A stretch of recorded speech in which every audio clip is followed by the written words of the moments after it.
Este es un mensaje del pastor John MacArthur, traducido y predicado en español para el mundo de habla hispana.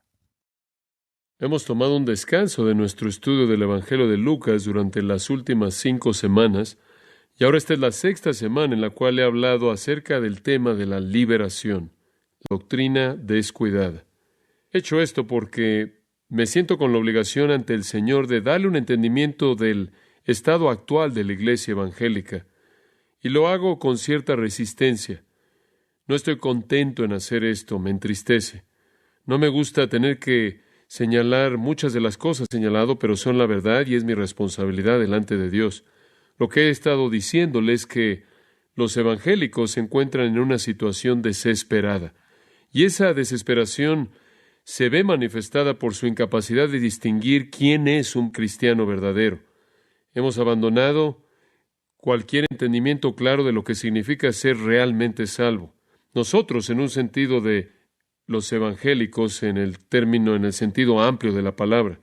Aquellos de nosotros que enseñamos la Biblia, aquellos de nosotros que nos aferramos a doctrina sana, tenemos que ponernos de pie y hablar la verdad. Le he tratado de mostrar la amplitud de este problema y quiero concluir con algunos comentarios acerca de asuntos y personas con un enfoque en particular en esta mañana. A lo largo de los años, todos hemos sido influenciados por Billy Graham. De una u otra manera, él, para todos nosotros, ha sido el vocero para el cristianismo evangélico. Él se ha convertido en el símbolo de los predicadores del Evangelio al mundo, inclusive para la iglesia. Él, más que cualquier otra persona, ha influenciado a los evangélicos a través de su predicación, a través de su evangelismo cooperativo, a través de su influencia en el Wheaton College, la Universidad de Wheaton, el Seminario de Fuller, y Cristianismo Hoy y muchas otras agencias. Hay un artículo en una publicación que hace comentarios y evalúa su autobiografía tal como soy. Y creo que vale la pena ayudarle a entender algo de lo que hay ahí, porque creo que apunta a la amplitud de este problema. El editor de esta publicación dice, mientras que Graham se ha vuelto el símbolo mismo de los evangélicos gentiles, compasivos y amorosos, él también se ha vuelto el símbolo de un movimiento evangélico, de un grupo evangélico que habla de manera precavida, política y no teológica. Él nunca pudo escapar el pragmatismo nebuloso, ateológico de los evangélicos modernos. Es Billy Graham, más que cualquier otra persona en este siglo, quien ha ayudado a crear, por su persona abrumadora, la crisis evangélica actual, la cual amenaza con destruir las instituciones mismas y causas en las cuales Graham invirtió su vida y energía durante más de 55 años. Fin de la cita. Esa es una afirmación triste, pero es una apropiada a la luz de los hechos. Una entrevista pública reciente con Billy Graham y Robert Schuller apoya esto. Graham, sin crítica alguna, ha alabado el ministerio de Schuller, el cual es un ministerio de lo que es llamado neortodoxia combinada con psicología, no un cristianismo histórico verdadero. Pero en la discusión, y aquí está la afirmación palabra por palabra, simplemente voy a compartir algunas de las cosas que le van a abrir a usted el entendimiento de la situación. El doctor Schuller hablándole a Billy Graham, dígame, ¿cuál es el futuro del cristianismo? El doctor Graham, bueno, el cristianismo es ser un verdadero creyente, como usted sabe. Creo que está el cuerpo de Cristo, el cual viene de todos los grupos cristianos alrededor del mundo, o afuera de grupos cristianos.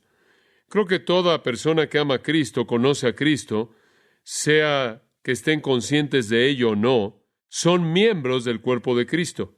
Y no creo que vamos a ver un avivamiento grande que haga que el mundo entero se vuelva a Cristo en algún momento. Ahora, permítame detenerme ahí. Él dijo que grupos no cristianos son miembros del cuerpo de Cristo, que personas pueden amar a Cristo y conocer a Cristo, sea que estén conscientes de ello o no, y sean miembros del cuerpo de Cristo. Y por lo tanto, no vamos a ver un avivamiento enorme que va a hacer que el mundo entero se vuelva a Cristo en algún momento, de manera evidente, porque no es necesario. Y él continúa diciendo esto, y cito, lo que Dios está haciendo el día de hoy es llamar a la gente del mundo para su nombre, sea que vengan del mundo musulmán, o del mundo budista, o del mundo cristiano, o del mundo incrédulo, son miembros del cuerpo de Cristo, porque han sido llamados por Dios. Quizás no, dice él, quizás ni siquiera conozcan el nombre de Jesús, pero saben en sus corazones que necesitan algo que no tienen y se vuelven a la única luz que tienen y creo que son salvos y van a estar con nosotros en el cielo. El doctor Schuller. Lo que oigo que usted dice es que es posible que Jesucristo venga al corazón y al alma humano y a la vida, e inclusive si han nacido en tinieblas y nunca han sido expuestos a la Biblia. ¿Esa es una interpretación correcta de lo que está usted diciendo? El doctor Graham. Sí, lo es, porque yo creo eso.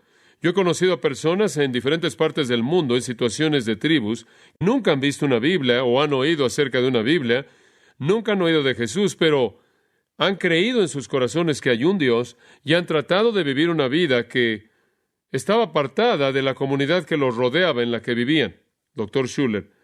Esto es fantástico. Estoy tan emocionado por oírlo decir eso. Hay una amplitud en la misericordia de Dios. El doctor Graham. Sí la hay. Definitivamente la hay. Fin de la cita. En respuesta a esa entrevista, el editor de esta publicación le escribió a la organización Billy Graham y recibió una respuesta que dijo lo siguiente: las posturas del doctor Graham fueron las mismas que siempre han sido. Fin de la cita. Aparentemente sus posturas siempre han sido que los musulmanes son parte del cuerpo de Cristo, los budistas son parte del cuerpo de Cristo, los incrédulos son parte del cuerpo de Cristo, personas que nunca han oído de una Biblia son parte del cuerpo de Cristo si están tratando de ser mejores que la gente que los rodea. Personas que nunca han oído de Jesús son parte del cuerpo de Cristo. Es casi una contradicción inconcebible que un hombre que cree que podía levantar millones y millones y millones de dólares como un evangelista para congregar a personas por todo el mundo en estadios grandes y decirles que necesitan creer en Jesucristo, predicar apasionadamente a ellos el Evangelio, hablarles del juicio de Dios, llamarlos a la fe en el Salvador que murió y resucitó, y advertirlos del juicio si no creían. ¿Qué tipo de esquizofrenia es esa? ¿No es sorprendente que pueden abrazar a católicos romanos y ortodoxos griegos y a liberales teológicos que niegan la deidad de Jesucristo? ¿No es sorprendente que él pueda decir en Larry King que él no tiene problema con los mormones, que él no tiene problema con los judíos que rechazan a Jesús? ¿Qué está pasando aquí? Y no estoy hablando de alguien sin influencia. Estoy hablando de una persona profundamente influyente. Esa es la razón por la que usted puede ir a un campus de universidad cristiana en la actualidad y va a encontrar algunos profesores que creen en la palabra de Dios y algunos que no la creen. Usted ve un seminario y encuentra que algunos creen en la verdad de Dios y el Evangelio y algunos que quieren incluir a todo el mundo. Este tipo de evangélicos prevalece en la actualidad y está siendo sistemáticamente desarrollado y esparcido. Y la gente se rehúsa a llamarlo por lo que es, porque usted es visto como alguien no amoroso. Y realmente es difícil encontrar una plataforma para hacer esto, porque si usted dice esto, y puedo decir esto aquí adentro, si yo salgo de aquí y lo digo, nadie me va a pedir que venga. Esto es una de las cosas que enfrentamos en nuestro ministerio de radio, y es que si continuamos predicando la verdad, continuamos predicando la verdad, continuamos predicando la verdad, el clima evangélico es tan resistente a esa verdad que potencialmente nos van a quitar. Ahora tengo que hacer la pregunta, ¿es el evangelio así de vago? ¿Es así de nebuloso? ¿Es difícil entender el evangelio? ¿Acaso el Nuevo Testamento no es claro en el tema? ¿Acaso no nos da suficiente luz como para saber quién es un cristiano y lo que significa estar en el cuerpo de Cristo y lo que se necesita para ir al cielo? Digo, ¿acaso la Biblia no dice ir por todo el mundo y predicar el evangelio a toda criatura? ¿Acaso la Biblia no dice que si alguien no ama al Señor Jesucristo es maldecido? ¿Acaso la Biblia no dice que la salvación es por fe y la fe viene por el oír la palabra de Dios y oír la palabra acerca de Cristo? ¿Y cómo van a oír sin un predicador? ¿Y cómo van a tener un predicador a menos de que alguien vaya? ¿Realmente debemos llamar a todos los misioneros para que regresen a casa?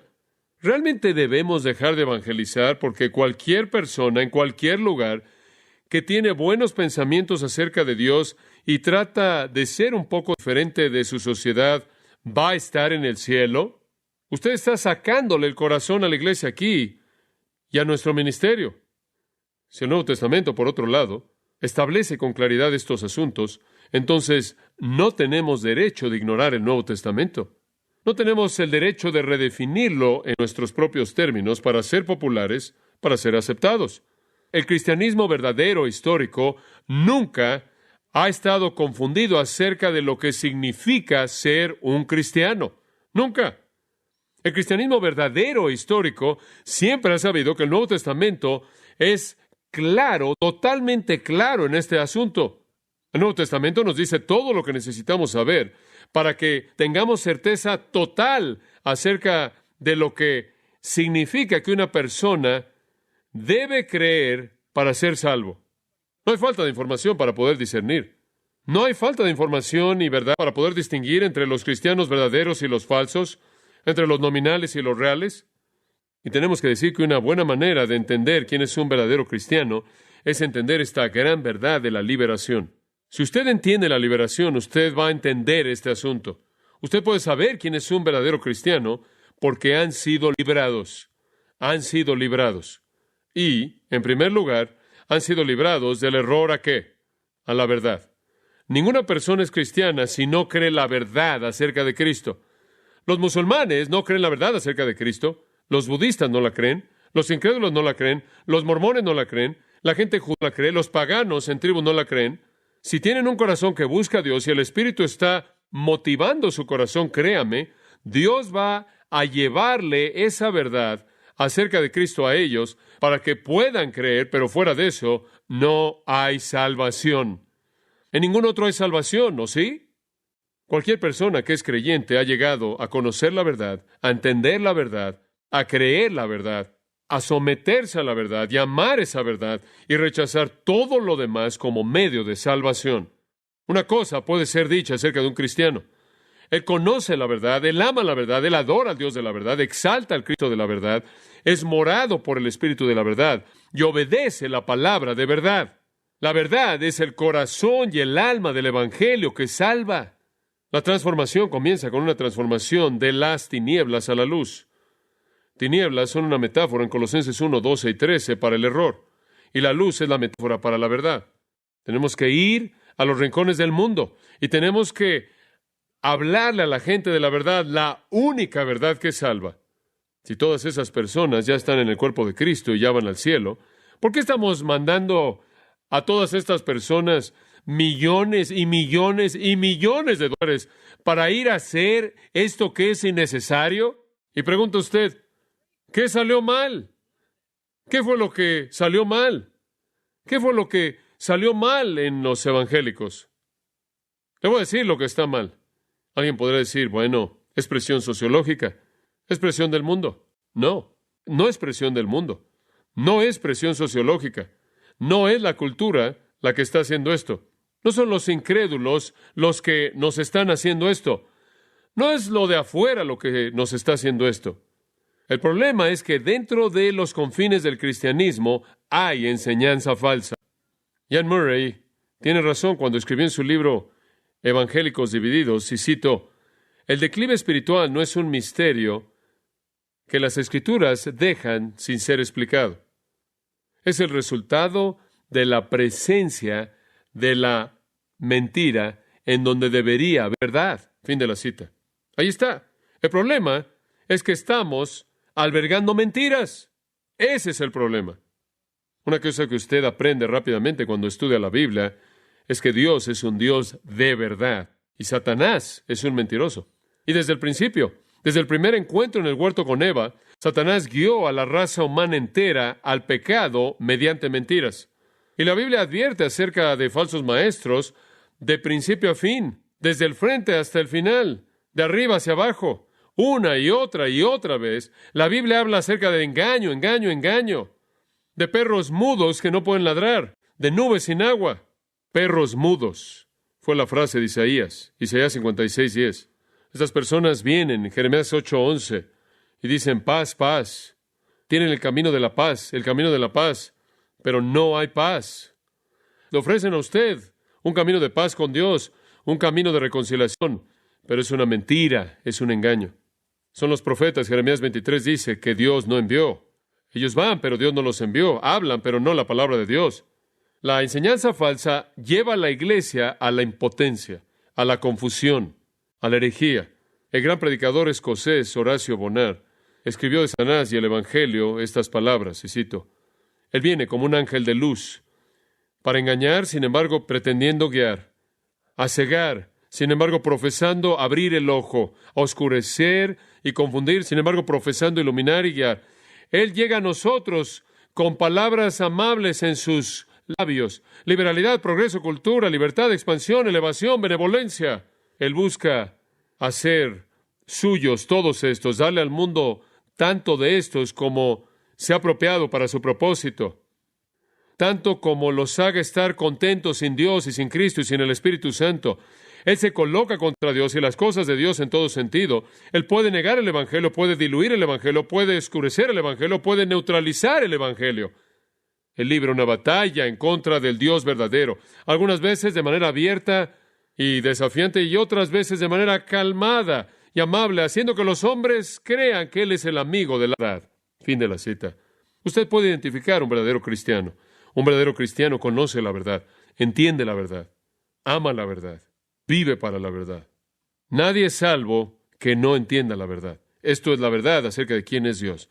La Trinidad, Santo, el soberano eterno del universo. ¿Quién es Cristo? Dios encarnado en carne humana, quien vivió una vida perfecta, murió una muerte sustitutiva, aunque Él fue inocente de cualquier pecado, resucitó al tercer día en una resurrección física, habiendo conquistado la muerte, ascendió al cielo, desde donde Él envió al Espíritu Santo, y Cristo ahora intercede por nosotros y algún día regresará a establecer su gloria eterna y su reino.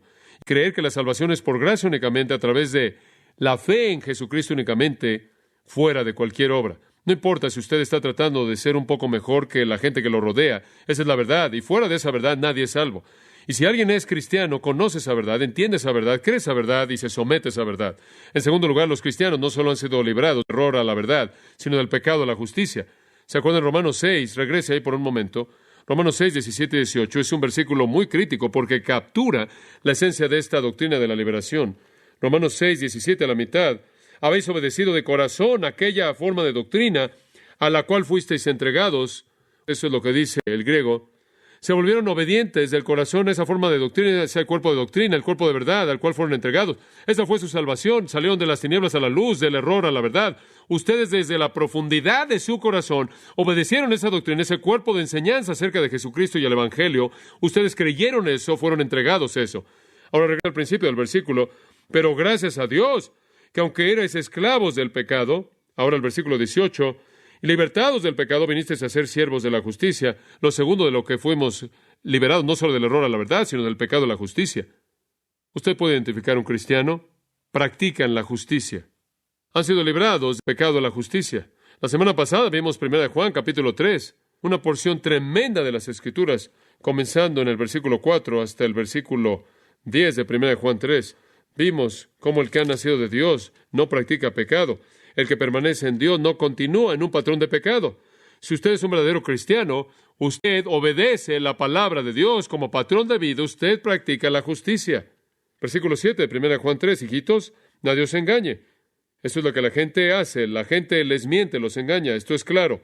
El que hace justicia es justo. Ahora, ¿qué tan claro es esto? ¿Y qué es justicia? La justicia es definida como el estándar santo de Dios. Si usted practica la justicia, usted es justo. Esto es, usted ha sido librado del pecado a la justicia.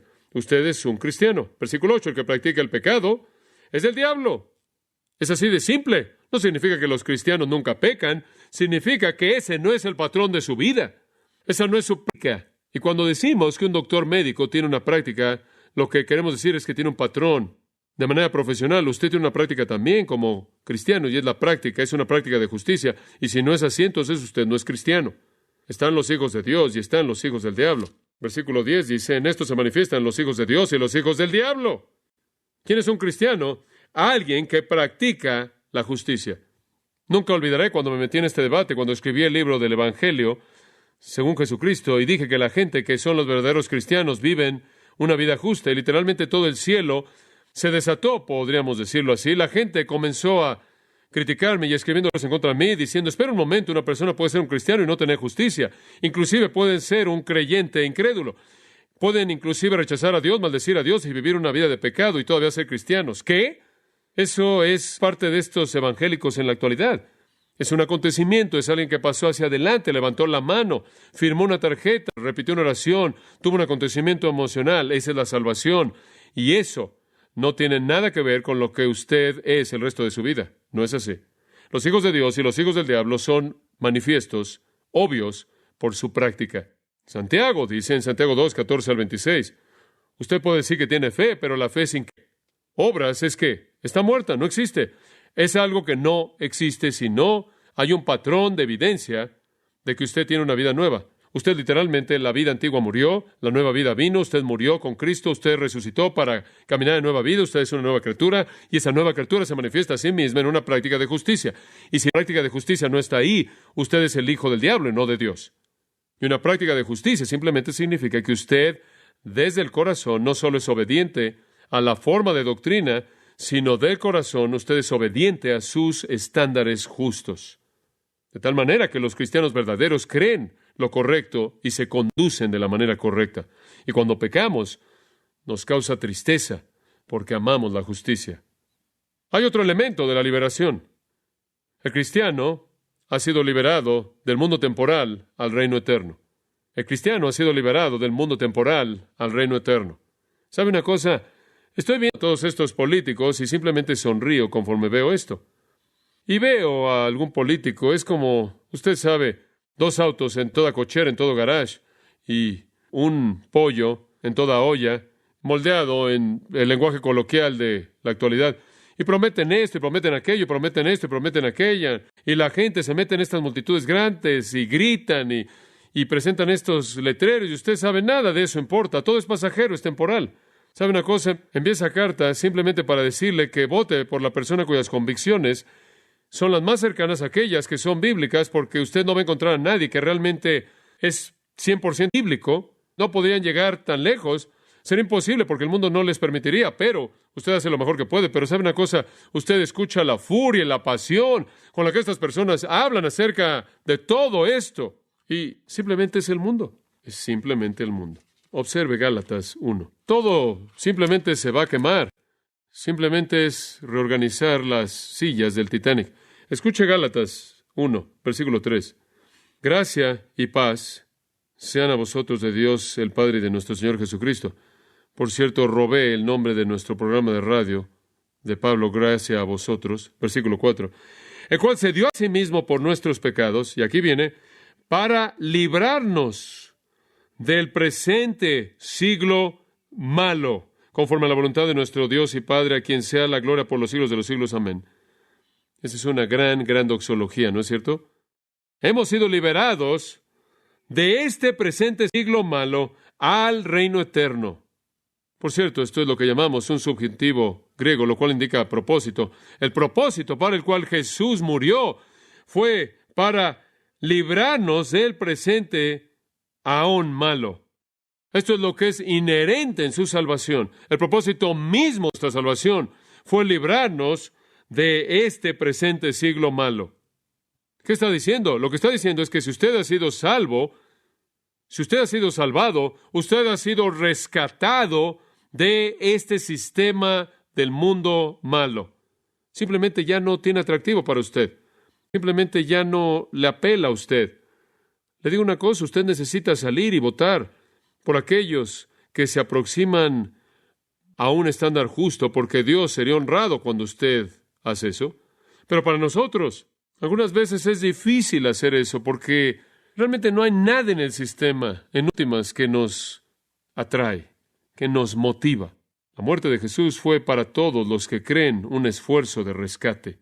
Y usted puede identificar a un cristiano verdadero, por su falta de interés en el sistema del mundo actual. La palabra librarnos aquí, simplemente una nota aquí, es ekaireo. Significa rescatar. Es usada tan solo unas cuantas veces en el Nuevo Testamento. Es usada en el capítulo 7 de Hechos, en donde Esteban está predicando su sermón ante el Sanedrín, por el cual fue apedreado, usted se acuerda, hasta matarlo. Y él estaba describiendo cómo Dios libró a José y a sus hijos, los hijos de Israel, de la aflicción egipcia. Allá por el versículo 10 de Hechos 7, y de nuevo creo que es repetido en el versículo 34. Y es la palabra rescate, liberar, rescatar a los hijos de Israel y a José de la aflicción egipcia. Pedro usó la palabra para describir la liberación que Dios llevó a cabo a favor de él de la prisión en Hechos, capítulo 12, versículo 11. Y el comandante romano, Claudio Lisias, la usó del rescate de Pablo de esa multitud enojada en Jerusalén, en Hechos 23, 27. Entonces, es una palabra que habla de rescatar a alguien de una situación muy peligrosa. Entonces, esas 4 veces que es usada en un sentido físico, solo una vez es usada en un sentido metafórico, y es aquí. Y es usada aquí para referirse a la cruz, la muerte de Cristo, quien se entregó a sí mismo por nuestros pecados, para librarnos del presente siglo malo, peligroso. Es malo porque es caracterizado por la maldad, es dominado por la maldad. La palabra siglo es aión. No se refiere a tiempo, sino que se refiere a un sistema, una era. El presente siglo malo comenzó en la caída y continuará hasta que Jesús regrese y establezca su reino de justicia. Y entre la caída y el establecimiento del reino de Cristo está este presente siglo malo.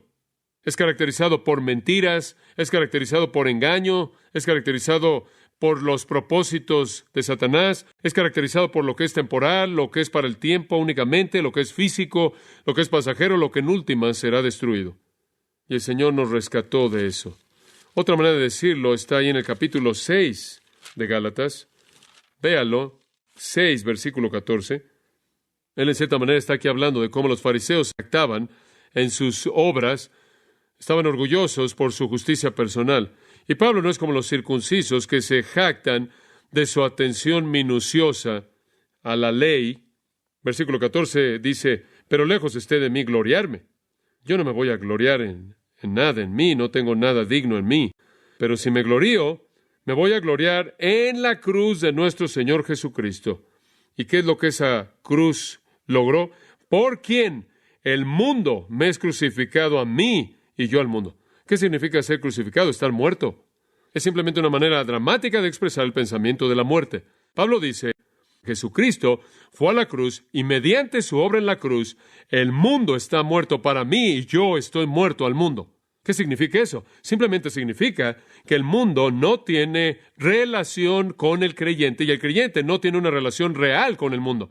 Y lo que queremos decir con mundo aquí no es alimento y sol y simplemente los asuntos normales de la vida que Dios nos ha dado, sino que Él está hablando aquí de ideas e ideologías y patrones de pensamiento y valores y honores y méritos y logros y todas las cosas para las que vive la gente, los placeres, los tesoros, los honores, los valores, las ideas.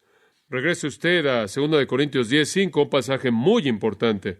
Él habla de las ideologías, los logismos. Pablo dice, estamos derribando argumentos y los describe aún más diciendo, toda altivez que se levanta contra el conocimiento de Dios, cualquier idea anti Dios.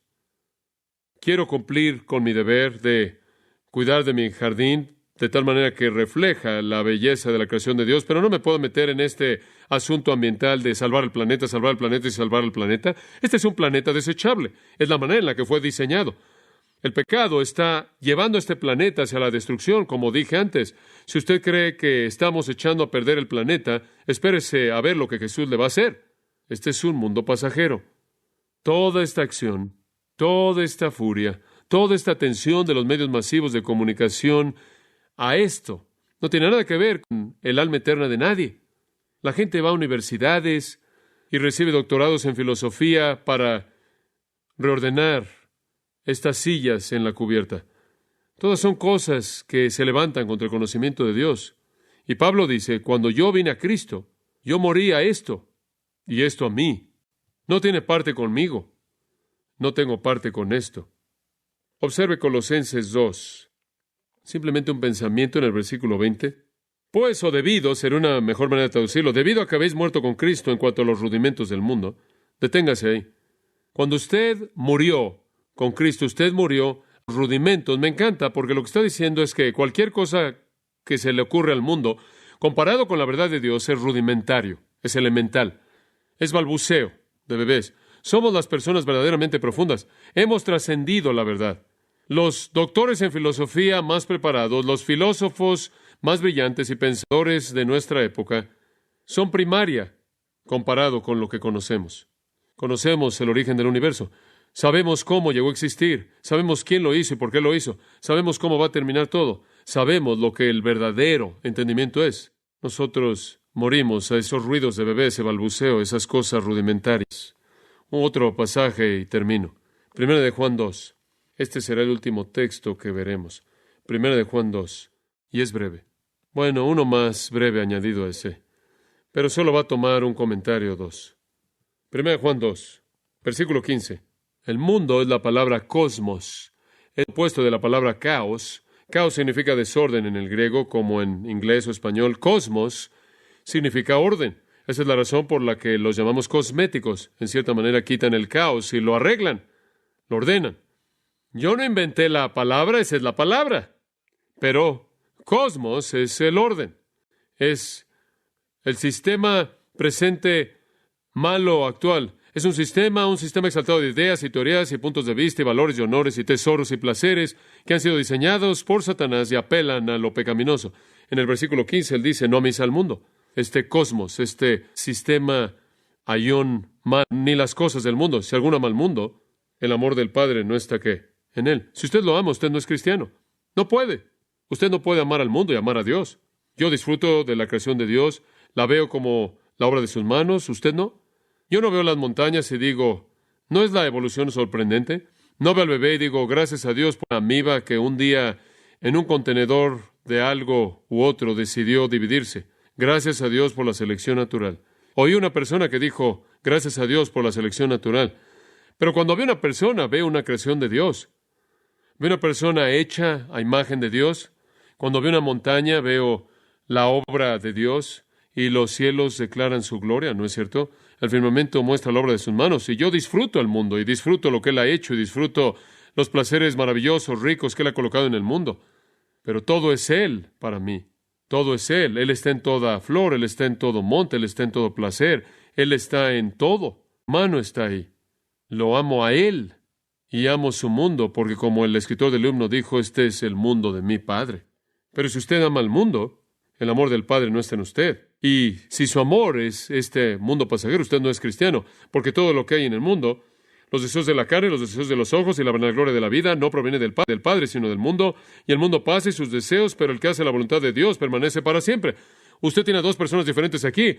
Tiene a personas que aman a Dios y viven para siempre, y tiene a personas que aman al mundo que va a quemarse.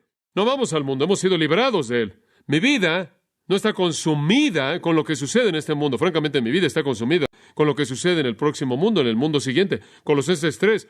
He puesto la mira en las cosas que de arriba, no en las cosas de la tierra. Las cosas en la tierra simplemente son cosas que para este tiempo y lugar dan gloria a Dios y puedo disfrutarlas y agradecerle a Dios por ellas, pero no tienen valor duradero. Son expresiones temporales de su gracia común y amor. Nosotros no amamos al mundo en primer lugar por lo que es el mundo. Es el sistema de Satanás. No lo amamos por lo que hace. Incita a pecar. Satanás usa al mundo para apelar a nuestra carne, los deseos de la carne, los deseos de los ojos y la vanagloria de la vida. Presenta sus placeres materiales, sus placeres sexuales, sus méritos educativos, sus honores, sus reconocimientos, su poder, sus filosofías frente a nosotros. Nos enamora y extrae de nosotros nuestra sensualidad, nuestra avaricia y nuestro orgullo. Esas son categorías ascendentes de tentación. La sensualidad es la corrupción del ser más bajo. Abuso del cuerpo. Avaricia o codicia es una corrupción del ser más elevado. Abuso de la belleza que se convierte en codicia. El orgullo es la corrupción del ser más elevado y esa es la exaltación de uno mismo en donde nos volvemos Dios. El mundo apela a eso. No lo amamos porque es el mundo. Y no lo amamos por lo que es, y no lo amamos por lo que hace. Simplemente apela a nuestra naturaleza caída. No lo amamos tampoco por la dirección a la que va. Versículo 17. Pasa. Está en el proceso de bragueta y desintegración. El sistema está en proceso de disolución. Se va a autodestruir. Está destruyéndose a sí mismo. Ahora, el principio de muerte ya opera en él. Ha sido herido por la enfermedad fatal del pecado que lo está matando. Y la gente siempre dice, parece como si las cosas estuvieran empeorando y empeorando. Tenemos que reclamar a Estados Unidos. Miren, las cosas están empeorando y van a continuar empeorando y empeorando. Ese es el impacto acumulado del pecado. Ha sido herido por una enfermedad fatal que lo está matando. Esa es la razón por la que 1 Corintios 7:31 Ahí Pablo escribe, la forma de este mundo pasa, pero somos parte de un reino, al final del versículo 17, que permanece, ¿por cuánto tiempo? Para siempre. Nuestros deseos, nuestro afecto está en las cosas de arriba. Así es como usted puede distinguir a un cristiano. Una última mirada, 1 de Juan 5:4. 1 de Juan 5:4. Porque todo, o el que es nacido de Dios, me encanta esto, vence, ¿qué? Al mundo. ¿Y cuál es la victoria que ha vencido al mundo? Nuestra fe. Usted cree, pone su fe en Jesucristo, cree en Jesucristo y Él lo libró de este siglo presente malo, este mundo. Lo libró de este mundo temporal al reino eterno. Usted ha vencido al mundo. ¿Y quién es el que, versículo 5, vence al mundo? Sino el que cree que Jesús es el Hijo de Dios. Mire, usted no puede vencer al mundo. ¿Cuál es una marca de un cristiano? A menos de que cree en Jesucristo como el Hijo de Dios. Usted no puede creer en Jesucristo como el Hijo de Dios a menos de que alguien le hable acerca de Jesús. Nadie es un cristiano que no conoce la verdad, porque la única manera en la que usted puede llegar a ser librado de este mundo al reino eterno es creer la verdad acerca de Jesucristo. Y si usted no cree la verdad acerca de Jesucristo, usted no puede ser librado. Y regresamos a donde comenzamos. Por eso tenemos que ir por todo el mundo y predicar el Evangelio a toda criatura, porque es el único camino de salvación. Somos los vencedores, la palabra es Nike, de la cual obtenemos la palabra Nike, es la palabra griega para vencedor, victorioso, conquistador. Romanos 8:37, somos los superconquistadores. Y una de las cosas que nuestra fe conquista es el sistema de maldad dominado por la lujuria y el orgullo, la sensualidad, la avaricia y el egoísmo. No somos sensuales en práctica, no somos avaros en práctica. ¿Sabe una cosa? La avaricia es buena en el mundo y la sensualidad es buena en el mundo y el egoísmo es realmente bueno. Pero para nosotros esos son pecados, ¿no es cierto? Esta sociedad está corriendo en una carrera desesperada, buscando toda satisfacción sexual con pasión materialista, codiciando y aferrándose a todo lo que pueden ver, convirtiendo la belleza en una satisfacción de deseos personales y en medio de todo esto, haciendo todo lo que pueden por elevar su autoestima. Ese es el mundo y eso es pecado. Pero hemos vencido al mundo, entonces lo vemos por lo que es. Y nuestra pasión es aquello que honra a Dios y nuestra evaluación de nosotros mismos es de humildad. Y cuando vemos algo hermoso, le damos alabanza por ello. Somos los vencedores. De hecho, Apocalipsis 2 y 3, las cartas a las iglesias, 7 veces los creyentes, se hace referencia a los creyentes como vencedores. Bueno, ¿cómo puede haber tanta confusión acerca de quién es un cristiano? Los cristianos han sido librados del error a la verdad. Han llegado a un entendimiento pleno del Evangelio de Jesucristo, del pecado a la justicia. Viven en obediencia a la palabra de Dios como práctica y han sido liberados de este siglo presente malo, este sistema de Satanás al reino eterno. Sus afectos son celestiales, su deseo es por aquello que es eterno y no por las cosas ajeras de este mundo. Esta es la verdad de Dios. Y esto debe ser proclamado para que Él pueda ser glorificado y la gente pueda llegar a la salvación verdadera y a la alabanza de Dios por ese regalo. Oremos. Cerramos estos pensamientos en esta mañana con un ruego, Padre. En primer lugar, que tú extiendas la verdad y que conquiste las mentiras. Que tú extiendas la verdad y que conquiste el error. Que desenmascare el engaño que está dejando a tantas almas confundidas y estorbando la verdadera obra del evangelismo. Y Padre, que tú levantes a muchos proclamadores fieles de la verdad y que tú llames a que se alejen del error aquellos que han caído presa del mismo.